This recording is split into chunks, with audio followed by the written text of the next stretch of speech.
Hello my friends and dear students, welcome back to Rosh study. I hope आप सब बहुत अच्छे होंगे। तो लाइट चैप्टर को कंटिन्यू करते हुए यहाँ पर हम आज डिस्कस करने वाले हैं कुछ और इम्पोर्टेंट टॉपिक्स, जैसे कि टाइप्स ऑफ मिरर, इमेज किसे कहते हैं और ये कैसे फॉर्म होती है, और इसके साथ ही हम जानेंगे रियल और वर्चुअल इमेजेस के बारे में भी। बट हमेशा की तरह लेक्चर स्टार्ट करने से पहले आप लोगों के लिए एक क्वेश्चन कि इन चारों साइंटिस्ट में से पिन होल कैमरा किसने इन्वेंट किया था। कमेंट सेक्शन आपका है। इसका राइट आंसर मैं आपको हमेशा की तरह बताऊंगा इस लेक्चर के लास्ट में। So stay with us because there is a lot to know, a lot to discuss. तो चलिए स्टार्ट करते हैं हम अपना टॉपिक। सबसे पहले हम बात करते हैं मिरर के बारे में। मिरर यानी कि आईना, जिसमें देखकर हम अपने आप को पार्टीज के लिए तैयार करते हैं, और इसके अलावा भी हम इसका अपनी डे टू डे लाइफ में बहुत यूज करते हैं। तो बेसिकली मिरर्स जो होते हैं ये टू टाइप्स के होते हैं। कौन कौन से? एक तो प्लेन मिरर और दूसरे spherical mirror. Plane mirrors basically कौन से मिरर्स कहलाते हैं? जो कि हम अपने घर की ड्रेसिंग टेबल में देखते हैं। बिकॉज इनको प्लेन मिरर इसलिए बोला जाता है क्योंकि ये देखने में एकदम स्ट्रेट होते हैं और इनका बैक साइड पॉलिश किया जाता है ताकि इनमें इमेज फॉर्म हो सके। फिर जो दूसरे टाइप के मिरर्स होते हैं ये होते हैं spherical mirrors. Spherical mirrors basically इनको इसलिए बोला जाता है क्योंकि ये पार्ट होते हैं एक स्फेरिकल मिरर बॉल का, जिसमें से कि इनको काट के निकाला जाता है। Spherical mirrors further two types में डिवाइडेड हैं। कौन कौन से? कॉनकेव और कॉन्वेक्स मिरर। तो कॉनकेव मिरर्स बेसिकली उन मिरर्स को बोला जाता है जो कि पॉलिश्ड होते हैं from the outside of the surface और इमेज फॉर्म होती है इनसाइड पार्ट पे। और कॉन्वेक्स मिरर्स वो मिरर्स होते हैं जो कि पॉलिश्ड होते हैं from inside of the sphere और इसमें इमेज फॉर्म होती है आउटसाइड पार्ट पे। तो स्फेरिकल मिरर्स से रिलेटेड कुछ इंपॉर्टेंट टर्मिनोलॉजीज को भी यहाँ पर देखना जरूरी है। जैसा कि मैंने आपको बताया कि स्फेरिकल मिरर्स पार्ट होते हैं of a spherical mirror ball, यानी कि इन एक्चुअल ये बेसिकली एक इस तरह की बॉल थी जिसमें से कि ये पार्ट काट कर निकाला गया है। तो जब ये किसी स्फेरिकल बॉल का पार्ट है तो इसका एक सेंटर भी एग्जिस्ट करता होगा। तो इस सेंटर को बोला जाता है सेंटर ऑफ कर्वेचर। और जो सेंटर से लेकर और इसकी बाउंड्री के यानी कि इसकी सरकमफ्रेंस तक की दूरी को बोला जाता है रेडियस ऑफ कर्वेचर।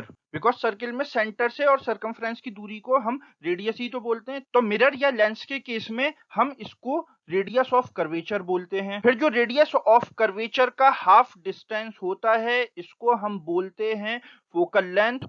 और ये जो मिड पॉइंट है between the centre of curvature and mirror इसको बोलते हैं फोकल पॉइंट। उसके बाद फिर एपर्चर। एपर्चर बेसिकली मिरर का वो पार्ट जहां से कि रिफ्लेक्शन होता है, जो कि आपको कॉनकेव मिरर के केस में मिलता है अंदर की तरफ और कॉन्वेक्स मिरर के केस में मिलता है बाहर की तरफ। फिर ऑब्जेक्ट डिस्टेंस किसको बोलते हैं? तो ऑब्जेक्ट से और मिरर के बीच का जो डिस्टेंस है उसको ऑब्जेक्ट डिस्टेंस बोला जाता है। और जो मिरर का सेंटर है इसको बोला जाता है पोल, और इसको डिनोट करते हैं हम पी से भी या फिर ओ से भी। इसी तरह ऑब्जेक्ट डिस्टेंस को हम डिनोट करते हैं फ्रॉम यू। फिर जो इमेज और मिरर के बीच का डिस्टेंस होता है इसको हम बोलते हैं इमेज डिस्टेंस। और ये जो आप लाइन देख रहे हैं इसको बोलते हैं प्रिंसिपल एक्सिस। ये एक इमेजिनरी लाइन होती है जो कि पास करती है from the centre of the mirror और लेंस। तो ये तो थी मिरर से रिलेटेड इंपॉर्टेंट टर्मिनोलॉजीज। आइए अब हम देखते हैं कि इमेज क्या होती है और इसका फॉर्मेशन कैसे होता है। तो एक इंसान अपनी डे टू डे लाइफ में वेरियस प्रैक्टिकल ऑब्जेक्ट्स को देखता ही रहता है, जैसे कि इंडिया गेट, एफिल टावर या Big Ben clock of London. तो उसकी इमेज बनने के पीछे की फिजिक्स क्या है, आइए उसको हम समझते हैं। जैसा कि लास्ट लेक्चर में हमने डिस्कस किया था अबाउट द रिफ्लेक्शन। रिफ्लेक्शन किसको बोलते हैं?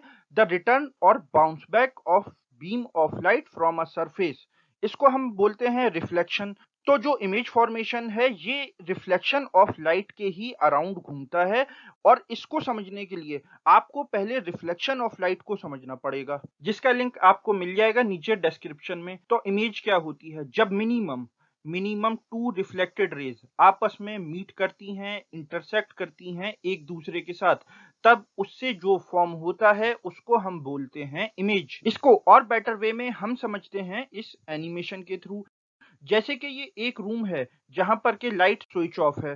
तो तो जैसे ही हमने इस रूम की लाइट ऑन की तो यहाँ पर ये जो बुक पड़ी हुई है इस पर लाइट रेज पड़ने की वजह से ये बुक काम करने लगी as a barrier in the path of light, और इस बुक से लाइट रेज टकराकर रिफ्लेक्ट कर रही हैं इन ऑल डायरेक्शंस। तो अगर हम एक मिरर प्लेस कर देते हैं इसके सामने तो जो लाइट रेज इससे टकराकर रिफ्लेक्ट करके सब डायरेक्शंस में फैल रही हैं, ट्रेवल कर रही हैं, तो जाहिर सी बात है कि वो इस मिरर की तरफ भी ट्रेवल करेंगी।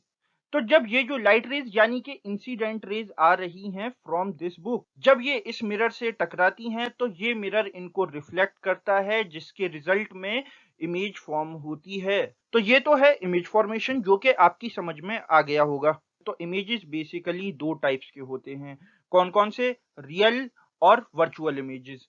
तो चलिए इन दोनों को भी वन बाय वन डिटेल में डिस्कस कर लेते हैं। तो रियल इमेज किसे कहते हैं? जब रिफ्लेक्टेड रेज किसी भी सरफेस से टकराकर आती हैं और वो आपस में इंटरेक्ट करती हैं, मीट करती हैं इन एक्चुअल, तो उससे जो इमेज फॉर्म होती है उसको बोला जाता है रियल इमेज।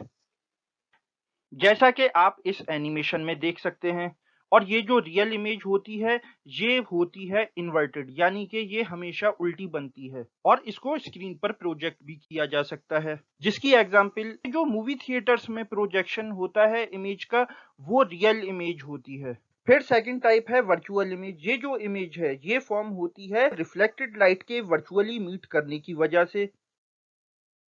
जैसा कि आप इस एनिमेशन में देख सकते हैं कि आफ्टर रिफ्लेक्शन जो रियल रिफ्लेक्टेड रेज हैं उनके बीच का डिस्टेंस यहाँ पर बढ़ता चला जा रहा है। तो ये अब वर्चुअली ही मीट कर सकती हैं, इसीलिए जो इनकी इमेज बनेगी वो बनेगी बिहाइंड द मिरर, और जो इमेज फॉर्म होगी ये होगी इरेक्ट, जिसको कि स्क्रीन पर प्रोजेक्ट नहीं किया जा सकता। जिसकी एग्जाम्पल्स हैं प्लेन मिरर्स, जो कि हमारे घरों का एक इम्पोर्टेंट आर्टिकल कंसीडर किए जाते हैं। तो रियल इमेज और वर्चुअल इमेज के बीच में डिफरेंसेस क्या-क्या हैं? तो रियल इमेज के केस में जो इमेज फॉर्म होती है वो इन्वर्टेड फॉर्म होती है, और वर्चुअल इमेज के केस में जो इमेज फॉर्म होती है वो इरेक्ट फॉर्म होती है। रियल इमेज को हम कास्ट कर सकते हैं ऑन द स्क्रीन, और वर्चुअल इमेज को कास्ट नहीं किया जा सकता। So this is the whole lecture about the topic. अब हम वापस आते हैं अपने क्वेश्चन की तरफ, और क्वेश्चन था कि इन चारों साइंटिस्ट में से पिन होल कैमरा किसने इन्वेंट किया था? तो इसका राइट आंसर है al Hasan ibn al Haytham. So this is the end of the lecture, but जाने से पहले आप लोगों के लिए एक इम्पोर्टेंट अनाउंसमेंट। अब आप सीबीएसई 11th इंजीनियरिंग, आर्ट्स और ग्रेजुएशन के एग्जाम्स और एंट्रेंस टेस्ट की प्रिपरेशन घर बैठे और बेटर वे में कर सकते हैं with our free study material. इसके साथ आप डाउनलोड कर सकते हैं वेरियस बोर्ड्स और यूनिवर्सिटीज़ के syllabus from our website tutorbasket.com। और इसके साथ ट्यूटर बास्केट आपके लिए लाया है यूनिक और premium test series with exciting offers. और इसके साथ रेगुलर अपडेट्स के लिए आप हमको फॉलो कर सकते हैं on various social media platforms such as Twitter, Instagram and Facebook at Rosh study. तो यहाँ पर आपको हमेशा की तरह काफी कुछ जानने को मिला होगा। Thanks for listening, have a good day, okay, bye.